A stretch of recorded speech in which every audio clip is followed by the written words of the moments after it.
Hey guys, welcome back to my channel finance bits and bytes. मैं आपका host और दोस्त Hitesh Kukreja. Guys, income tax में कुछ ऐसे सेक्शन होते हैं जो यूनिवर्सल होते हैं। आज का जो टॉपिक है वो उन्हीं उसी में से एक ग्रुप के ऊपर है। यस, सेक्शन 269 का ग्रुप। गाइस, 269 के जितने भी सेक्शन है, 269 SS, 269 T, 269 ST and 269 SU, ये मैंने यहाँ पे कवर किया है। इसके साथ मैंने एक और सेक्शन को इंटरलिंक किया है। आई होप ये आपको पसंद आएगा। So let's begin with the session. Guys, 269 SS क्या बोलता है? मोड्स ऑफ टेकिंग और एक्सेप्टिंग सर्टेन लोन्स और डिपॉजिट। 269 SS हमें गाइड करता है कि हम लोन और डिपॉजिट को कैसे ले सकते हैं। तो पहले ही वर्ड में वो बोलता है नो पर्सन शाल टेक और एक्सेप्ट इन मनी लोन और डिपॉजिट और एडवांसेस। सबसे पहले ये बोलता है no person.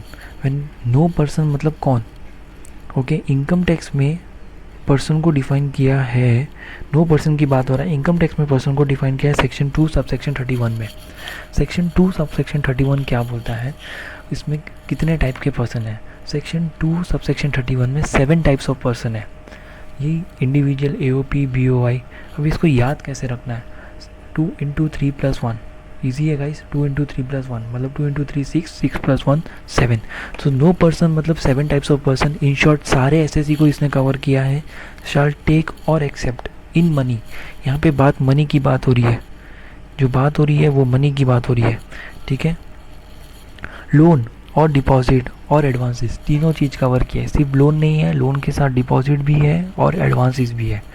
Other than account pay cheque, account pay draft, electronic mode through a bank और अदर प्रिस्क्राइब मोड। ठीक है, अदर प्रिस्क्राइब मोड में अभी रिसेंटली ये लोग गवर्नमेंट नोटिफिकेशन लेकर आई थी कि पेटीएम टाइप्स के जो वॉलेट होते हैं वो भी कवर होंगे। ठीक है, अभी ये बोल रहा है कि नो पर्सन शाल टेक और accept in money loans, advance और डिपॉजिट। गाइस, इसका मतलब ये हुआ कि मैं 1 रुपये भी नहीं ले सकता। अगर मैं एग्जांपल लूँ, अगर मैं ये प्लेन वर्डिंग रीड करूँ तो इसके हिसाब से अगर मैं और ये मेरा फ्रेंड है जीत, हम लोग कहीं बाहर जाते हैं और वो मेरे बिहाफ पे पे करता है, ठीक है, तो वो तो अमाउंट है। ठीक है, तो वो तो लोन में काउंट हो जाएगा। तो क्या मैं वो भी नहीं ले सकता? सपोज हम लोग डिनर पे गए, 1000 रुपीज़ का बिल आया और उसने 50-50 होना चाहिए था बट उसने पे किया, तो ये 500 भी मेरे लिए लोन हुआ? The answer is no. यहाँ पे कैप दिया हुआ है। यहाँ पे कैप क्या है? If amount of loan plus outstanding loan from the same party is more than और इक्वल्स टू 20,000 रुपीज़। मतलब amount of loan plus same person से मेरा आउटस्टैंडिंग मोर देन और इक्वल्स टू 20,000 है। सबसे पहले तो यहाँ पे 20,000 भी कवर किया है और मोर देन और इक्वल्स टू 20,000 बोला है। ओके, तो अगर मतलब 20,000 के नीचे तक का अगर लोन होगा तो मैं कैश में ले सकता हूँ। ओके, द एग्जाम्पल देखते हैं हम लोग। Mister A takes a loan of ₹10,000 in cash from his friend. तो सेक्शन 269 SS नहीं लगेगा। क्यों? क्योंकि 269 SS का लिमिट है 20,000 और मोर। मिस्टर बी है, वो लोन लेता है 50,000 रुपीज़ का चेक में लिया। यस, क्या वो लोन एंड डिपॉजिट है? यस। क्या वो मनी है? हाँ, मनी है। तो 269 SS लगेगा? यस, लग जाएगा। Mister A takes another loan of ₹12,000 in a cheque from his same friend. जो जिससे पहले 10,000 लिया था एग्जाम्पल नंबर 1 में, उसी से मिस्टर ए ने वापिस से 12,000 रुपये लिया। वो चेक में लिया, पहले वाला कैश में था, इस बार चेक में लिया। तो क्या 269 SS लगेगा? गाइस, यस लगेगा, 269 SS लगेगा। 269 SS में मोमेंट आपने 20,000 रुपीज़ को टच किया या क्रॉस किया, 269 SS लग जाएगा। ओके गाइस, जैसे यहाँ पे लिखा है मैंने, फिर वो in short moment 20,000 from same person touch section 269 SS will be applicable। फिर वो कोई भी मोड से मिला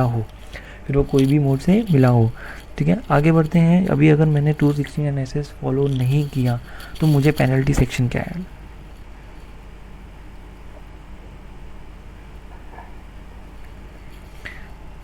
पेनल्टी डिफाइन हुआ है सेक्शन 271D में। Failure to comply with section 269 SS then penalty under section 271D। 100% penalty है। किस चीज़ का? लोन, एडवांसेस और डिपॉजिट टेकन और एक्सेप्टेड। 100% पेनल्टी है जिसमें। एक्सेप्शन टू सेक्शन 269 SS किस को सेक्शन 269 SS नहीं लगेगा? अगर मैं पहला लाइन रीड करूँ, डेट इज़ लोन, एडवांसेस और डिपॉजिट टेकन फ्रॉम और बाय, दोनों तरफ है। मैंने लिया है, टेकन फ्रॉम और by, government company, statutory corporation example ICI bank. Lender और बोरोवर, लेंडर और बोरोवर एक ऐसे लेंडर और बोरोवर है जो खेडूत है, फार्मर्स है, तो उनको भी ये सेक्शन एप्लीकेबल नहीं है। और एनी अदर नोटिफाइड ट्रांजेक्शन, फिर उसके बाद एक और है any transaction between firm and partner. Any transaction between firm and partner में भी ये सेक्शन एप्लीकेबल नहीं होगा। ओके, तो ये था मेरा सेक्शन 269 SS का समरी। नेक्स्ट सेक्शन है section 269T, modes of repayment of loan, deposit और एडवांसेस।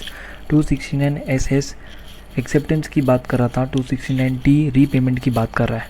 यहाँ पे भी सेक्शन चालू होता है सेम नो पर्सन से, नो पर्सन से चालू होता है। पर्सन हमने देख लिया है, ठीक है। No person shall repay loan, deposit और advances other than account pay cheque, account pay draft, electronic modes और थ्रू बैंक और other prescribe mode if outstanding before the repayment is more than और इक्वल टू 20,000। समवेयर दोनों 269 SS और 269T दोनों similar है। 269 SS भी यही बोलता है कि अगर आपका आउटस्टैंडिंग बिफोर रीपेमेंट अगर मोर देन और इक्वल टू 20,000 है तो वो रीपेमेंट आप कैश में नहीं कर सकते हो। एक एग्जांपल देखते हैं कि मेरे पास 269 दोनों को मैंने मर्ज किया है यहाँ वाले एग्जांपल में। एग्जांपल 1 में देखते हैं कि भी मैंने कैश लोन लिया है 10,000 रुपीज़ का, तो 269 SS एप्लीकेबल नहीं हुआ। क्यों? क्योंकि 20,000 रुपीज़ की लिमिट है। वही अमाउंट को मैंने कैश में वापस रिपे कर दिया, तो 269T भी एप्लीकेबल नहीं है, 269T भी एप्लीकेबल नहीं है। ओके, सेकंड एग्जांपल में क्या है कि मैंने कैश लोन लिया 10,000 रुपीज़ का, फिर मैंने चेक लोन लिया 50,000 रुपीज़ का, 15,000 रुपीज़ का, तो मेरा 269 SS एप्लीकेबल हो गया। क्यों? क्योंकि अमाउंट इज़ मोर देन और इक्वल टू 20,000 रुपीज़, फिर मैंने कोई भी मोड में उसको एक लिया हो। ओके, वही चीज़ अभी मेरा 25,000 रुपीज़ मैंने कैश में रिपे किया। सो गाइज, मैंने रीपेमेंट की बात हो रही है, रीपेमेंट की बात हो रही है, मतलब मेरा बिफोर रीपेमेंट मेरा लोन इज़ मोर देन और इक्वल टू 20,000 रुपीज़, तो मेरा 269T एप्लीकेबल हो जाएगा। मैंने उसको कॉन्ट्राडिक्ट किया तो मुझे पेनल्टी भरना पड़ेगा 271E में। सेक्शन 271E में पेनल्टी है, 100% पेनल्टी है। 100% वहाँ पे भी थी, 100% यहाँ पे भी है। उसका exception 269T is same as 269 SS, बिल्कुल सेम है, बिल्कुल भी चेंजेस नहीं है, एकदम सेम है। तो ये था मेरा सेक्शन 269T, 269 SS, दो सेक्शन हमने कवर किए। इसके बाद हमारा एक और सेक्शन आता है, वो है okay. So next section is section 269 SU और न्यूली इंट्रोड्यूस सेक्शन है। इतना कुछ खास नहीं है इसमें, सिर्फ इतना बोला गया है कि अगर मेरा last year business turnover is more than 50 crore तो मुझे फैसिलिटी प्रोवाइड करनी है, पैसे रिसीव करने के लिए मुझे एडिशनल फैसिलिटी प्रोवाइड करनी है। मतलब मैं इलेक्ट्रॉनिक मोड से तो मैं ले सकता हूँ, प्लस उसके साथ साथ जो अभी वॉलेट्स चल रहे हैं, पेटीएम वॉलेट्स हो गया या GPay हो गया, मुझे वो भी उनको मैंडेटरी मुझे रखना पड़ेगा, मैं मना नहीं कर सकता। ओके, सो एक बार रीड कर लेते हैं। ये 1 नवंबर 2019 को ये इंट्रोड्यूस किया गया है। क्या कहता है कि business turnover last year is more than 50 crore. सबसे पहले यहाँ पे मोर देन है, इक्वल टू की बात नहीं हुई है। दूसरा, facility to receive payment in the prescribe electronic modes. यहाँ पे इलेक्ट्रॉनिक मोड्स मतलब मेरा पेटीएम वॉलेट्स और उन सब की बात कर रहा है।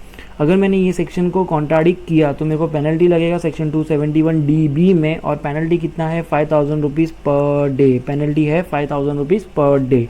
ओके गाइस, तो ये था मेरा सेक्शन 269 SU। 269 SU के बाद आता है इंपॉर्टेंट सेक्शन 260। ओके गाइस, तो सेक्शन 269 SU के बाद आता है सेक्शन 269 ST। 269 ST क्या कहता है? 269 ST कहता है नो पर्सन शाल रिसीव। यहाँ पे बात हो रही है नो पर्सन, मतलब सारे के सारे पर्सन कवर किए। पर्सन का डेफिनेशन हम पहले देख चुके हैं। दूसरा वर्ड है रिसीव। तीसरा वर्ड मोर देन और इक्वल्स टू 2 लाख रुपीज़, मतलब 2 लाख रुपीज़ और उससे ज़्यादा वो रिसीव नहीं कर सकता in aggregate from a person in a day. Okay, or in the respect of a single transaction, or in the respect of a transaction related to one event or occasion from a person. Otherwise then account pay cheque, account pay draft, electronic mode and other prescribe mode.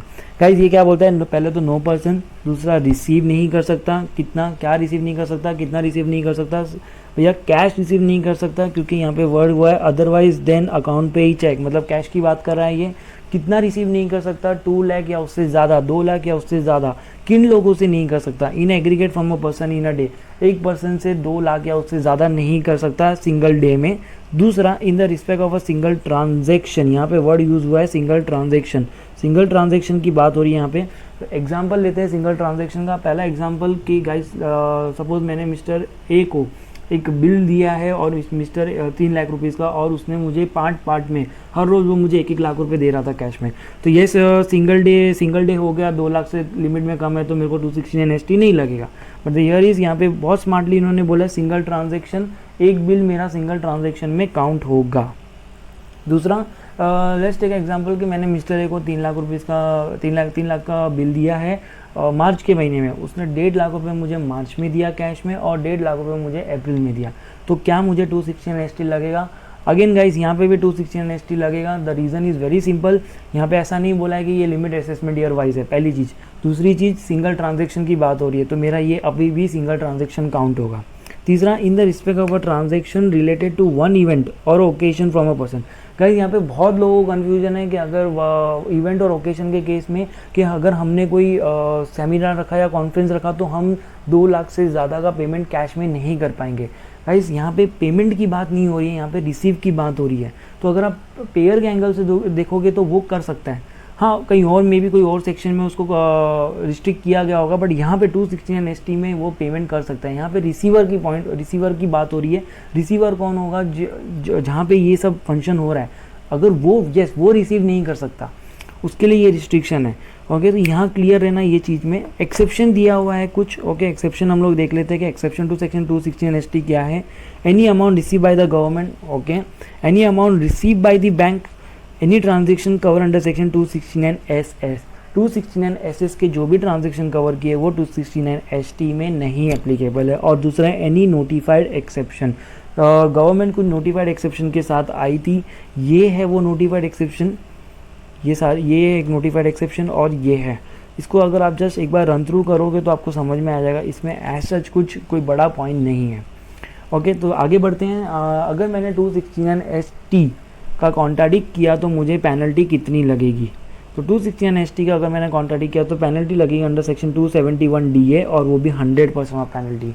तो अभी तक 269 SS 100% penalty under section 271 D, 269 T 100% penalty under section 271 E, 269 ST 100% penalty under section 271 DA। Okay, तो ये था मेरा पूरा का पूरा 269 SS, T, ST और SU के ऊपर। यहाँ गाइस हमारा ख़त्म होता है। बट कुछ इंपॉर्टेंट पॉइंट ये हमारे टैक्स ऑडिट में भी काम आता है। ये इसलिए इंपॉर्टेंट हो जाता है क्योंकि हमें टैक्स ऑडिट में इसकी रिपोर्टिंग करनी पड़ती है। टैक्स ऑडिट में हमें कहाँ रिपोर्टिंग करनी पड़ती है? In clause 31 of form 3CD।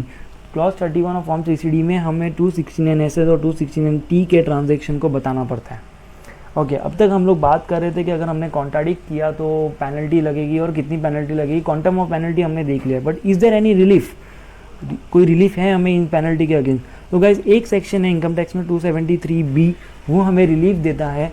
वो क्या कहता है कि नो पेनल्टी नहीं लगेगी if there is a reasonable causes. Reasonable cause है तो आपको पेनल्टी नहीं लगेगी, बट अगेन श्योरिटी नहीं है कि हमें 100% उससे रिलीफ मिलेगा या नहीं मिलेगा। ओके गाइज, तो यहाँ मेरा ये इंपॉर्टेंट पार्ट खत्म होता है। इसके साथ मैंने एक और पॉइंट को मर्ज किया हुआ है, वो है मेरा सेक्शन 40(a)(3। सेक्शन 40(a)(3 काफ़ी इंपॉर्टेंट सेक्शन है, जस्ट लाइक सेक्शन 269 ग्रुप। तो वो एक बार हम देख लेते हैं क्योंकि कैश की बात हो रही है तो मैंने उसको भी मर्ज कर दिया है। सेक्शन 40(a)(3 क्या कहता है कि पेमेंट मोर देन 10,000 रुपीज़। ओके, ये कहता है कि आप पेमेंट मोर देन 10,000 रुपीज़ को करना है तो कैसे करोगे? अप टू 10,000 रुपीज़ अगर आपने कैश किया तो यस, कैश या चेक में किया तो चलेगा up to 10,000 rupees. More than 10,000 rupees अगर आपने चेक, ड्राफ्ट या ECS से किया तो अलाउड है, बट अगेन अगर आपने कैश या बैरर चेक या क्रॉस चेक में किया तो फुल्ली डिसअलाउड है। तो गाइज ये वो सेक्शन है जहाँ पे वो पेयर को रिस्ट्रिक्ट करेगा, जहाँ पे पेयर 10,000 रुपीज़ से ज़्यादा का पेमेंट कैश में नहीं कर सकता। ओके, कौन से एक्सपेंसेस कवर किए सर? सारे एक्सपेंसेस कवर किए, कैपिटल और रेवेन्यू को एक्सपेंसेस भी कवर किया है। ओके, मतलब कैपिटल की अगर मैं कैपिटल एक्सपेंडिचर का एग्जांपल लूँ तो मैंने अगर कोई सपोज मैंने अगर कोई प्रिंटर लिया है, प्रिंटर मेरा 15,000 रुपीज़ का था और मैंने कैश में पेमेंट कर दिया तो मुझे उसके ऊपर डेप्रीसिएशन नहीं मिलेगा। ओके, दूसरा same person plus same day. Again यहाँ पे भी कंडीशन है same person same day more than 10,000 rupees, अलग अलग पर्सन, मतलब ये सिंगल अलग अलग पर्सन से लोगे तो चलेगा। ओके 40A3A क्या कहता है कि अगर प्रीवियस ईयर में आपने कोई एक्सपेंसेस क्लेम किया था as a deduction accrual basis और सब्सिक्वेंटली वो एक्सपेंडिचर को आपने कैश में पे कर दिया, तो deduction allowed earlier shall be withdrawn, deduction allowed earlier shall be withdrawn. ये वो बात करता है सेक्शन 40A3A। इसी के साथ एक और रूल है रूल 6DD, जो यहाँ पे हमें थोड़ा रिलीफ देता है कि भाई कौन से ऐसे एक्सपेंडिचर है जो आप कैश में कर सकते हो, मतलब same person same day more than 10,000 rupees allowed है, वो हमें बताता है रूल 6DD में। ठीक है, तो एक एक करके देखते हैं। पेमेंट टू गवर्नमेंट, बैंक और फाइनेंशियल इंस्टीट्यूशन, अगर हमने फाइनेंशियल इंस्टीट्यूशन अगर हमने उनको कैश में पेमेंट किया है मोर देन 10,000 रुपीज़ अगर हमने दिया है चलेगा, 40A3 नहीं लगेगा।